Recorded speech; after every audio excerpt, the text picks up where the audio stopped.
Good morning, class. Good morning, Mom. How are you today? Fine, Mom. Okay, that's good to hear. May I ask Miss Jamela to please lead the prayer? Yes, Mom. Amen. Okay, Miss Secretary, can you please check the attendance? Okay, thank you.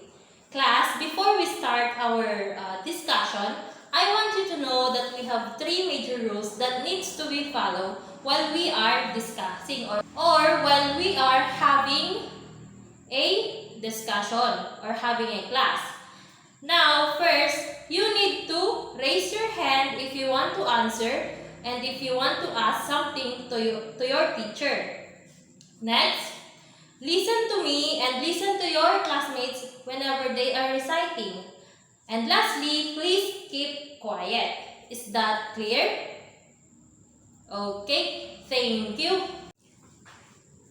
Okay, that will be our three major rules in our class. Next, may I ask a question to you? Okay. Now, do you remember if what was our last topic yesterday? Yes, Miss Samantha. Okay, very good. It's all about fiction and non-fiction. Okay, when we say fiction, what do we mean by fiction, Miss Leona? Yes, very good. It's all about literary works that are made by an author with their imaginative mind. Yes, it contains an imaginative people and imaginative events. Okay, very good. How about non-fiction, Mr. Adrian? Okay, very good. When we say non-fiction, it's all about a literary works which contains real events and real peoples. These are the literary works that are often read or that are tend to read by the people to gain information. Okay, very good. Let's clap ourselves. Okay, now, before we proceed to our new lesson, I have prepared here a riddle. Who wants to read the riddle in front? Okay, Mr. Rafael. Okay.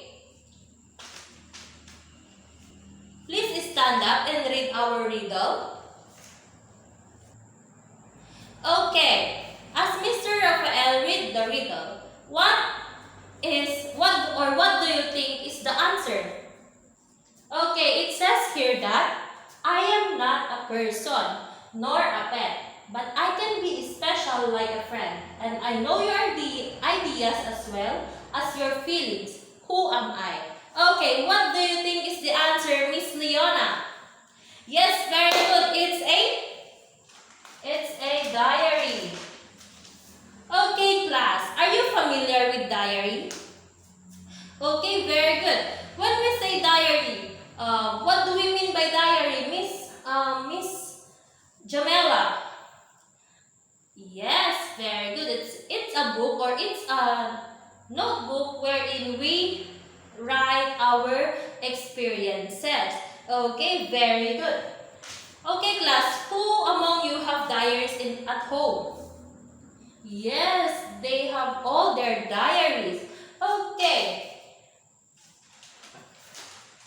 Oh. From this riddle, do you already have an idea if what will be our topic for today? Okay, very good. We will be discussing about a diary. Okay, very good.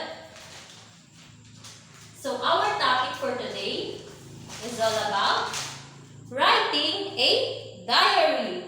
Okay, who among you have tried? Since all of you have a diary, I am assuming that all of you have tried writing on their diary. Okay, so here's the definition of diary. Miss Jamela, can you please read the definition of diary? Is a book in which you note down your day-to-day experiences, feelings, memorable experiences, and adventures. It is a safe and private space where one can reflect on daily life. Okay, thank you, Miss Jamela. Okay, it says here that a diary is a book in which you note down your day-to-day life experiences. And your feelings, memorable experiences, and adventures.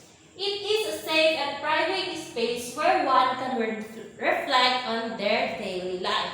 Okay, like what you have said earlier, you are writing on your diary. Okay, Miss Samantha, whenever you are writing on your diary, what are its subjects? Okay, it's all about your vacation, right? Miss Samantha said that it's all about her memorable experiences whenever she's having a vacation. Okay, so in here we all like a book. It has parts. So in diary, it has also parts.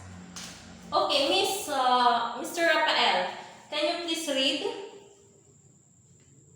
Okay, it's all about parts of a diary. Okay, when we say parts of a diary class, we have 4 parts. Of course, first of all, we have the date. Okay, the included date in here in our diary is October 8, 2021. And also, we have the salutation. When we say salutation, this is the opening words of a diary. In here, the opening words are, Dear Diary. Of course, we have the body or the content of the diary. And then, for the last time, we have the closing, wherein the author writes their name. Okay. Miss Jamela, can you please read again if what is in this diary? Dear Diary, today was my 8th birthday. We had a simple celebration at home. My mom cooked my favorite spaghetti and fried chicken. She also baked a special chocolate cake for me. I received a surprise gift from my sister too. I was very happy because despite of this pandemic, we can still celebrate my birthday. Truly yours, Princess. Okay, let's give a round of applause for Miss Jamela. Okay, it says here that Princess had a birthday party, and then her parents cook her favorite food, and of course her sister surprised her. Now, she wrote this diary on October 8, 2021. Okay, class.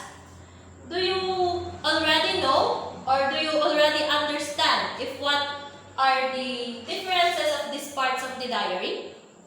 Okay, when we say salutation, it's the opening words.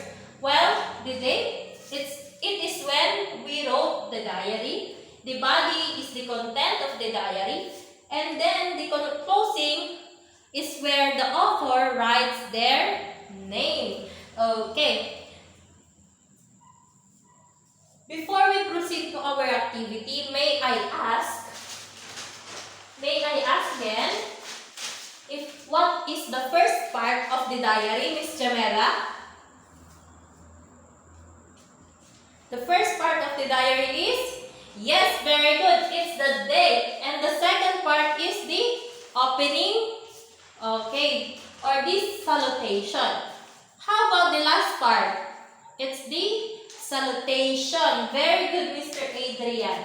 Okay, it seems like you really understood the topic. So, I am assuming that you are already ready with our application or our activity. Are you ready, class?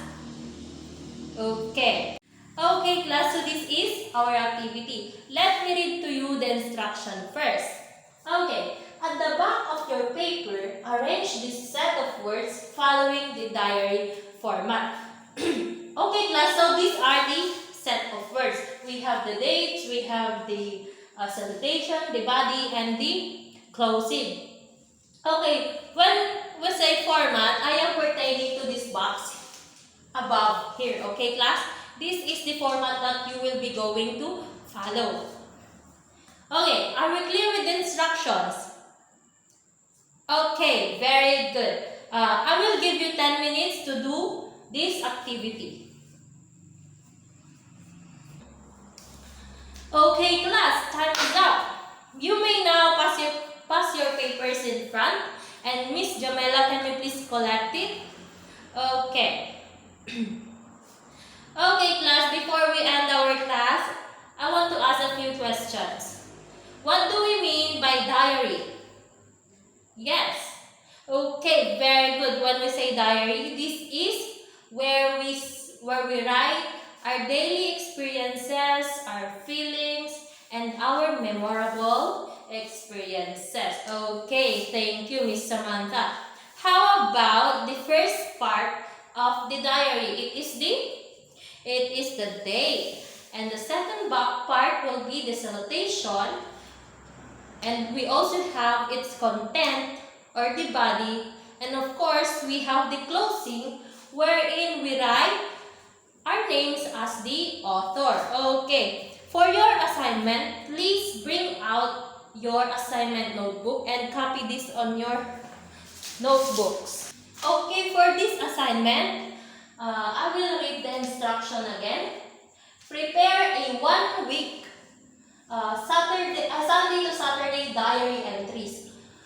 Use the format I have taught you that indicates the date, salutation, body, and closing. Okay, class, again, the format will be this box.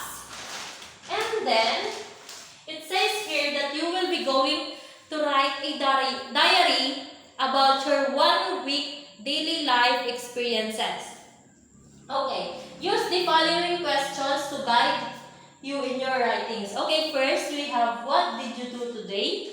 Next, what do you feel today? And lastly, what is or are your memorable experiences today? Okay, these questions will be your guide on writing your diary, or should I say your 1 week diary.